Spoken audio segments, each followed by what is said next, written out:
জামালপুরের Sarishabari railway station এলাকায় রেলওয়ের কর্তৃপক্ষের দফায় দফায় উচ্ছেদ অভিযানের সিদ্ধান্তের প্রতিবাদে গণমিছিল, সমাবেশ ও স্মারকলিপি পেশ কর্মসূচি করেছে রেলওয়ে স্টেশন এলাকার ব্যবসায়ী, বসবাসকারী সহ সর্বস্তরের জনসাধারণ। সরিষাবাড়ীর প্রতিনিধি জানান, মঙ্গলবার দুপুরে সরিষাবাড়ী উপজেলা প্রেস ক্লাবের সামনে ঘণ্টাব্যাপী মানববন্ধন শেষে সরিষাবাড়ী উপজেলা প্রেস ক্লাব হতে একটি গণমিছিল সহকারে সরিষাবাড়ী তারাকান্দি মহাসড়ক প্রদক্ষিণ করে উপজেলা নির্বাহী অফিসারের কার্যালয় চত্বরে এসে সমাবেশ মিলিত হয় বিক্ষোভকারীরা। সমাবেশ শেষে উপজেলা নির্বাহী অফিসার শারমিন আক্তার ও সরিষাবাড়ী থানার অফিসার ইনচার্জ এবং সরিষাবাড়ী আর্মি ক্যাম্পে স্মারকলিপি দিয়েছেন বিক্ষোভকারীরা। সমাবেশে বিশিষ্ট ব্যবসায়ী হাফিজুর রহমান রতনের সভাপতিত্বে মাওলানা জুনায়েদ আহমেদ বক্তব্য রাখেন।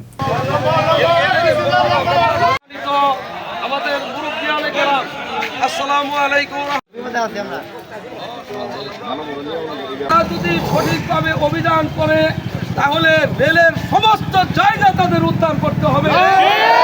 তাদের কোনো প্রতিবাদ নেই, কিন্তু তারা যদি এলাকা ভিত্তিক এই অভিযান চালায়, আমাদেরকে যদি ক্ষতি করার সাধন চেষ্টা করে, তাহলে সবাই আমরা ঐক্যবদ্ধ থাকবো।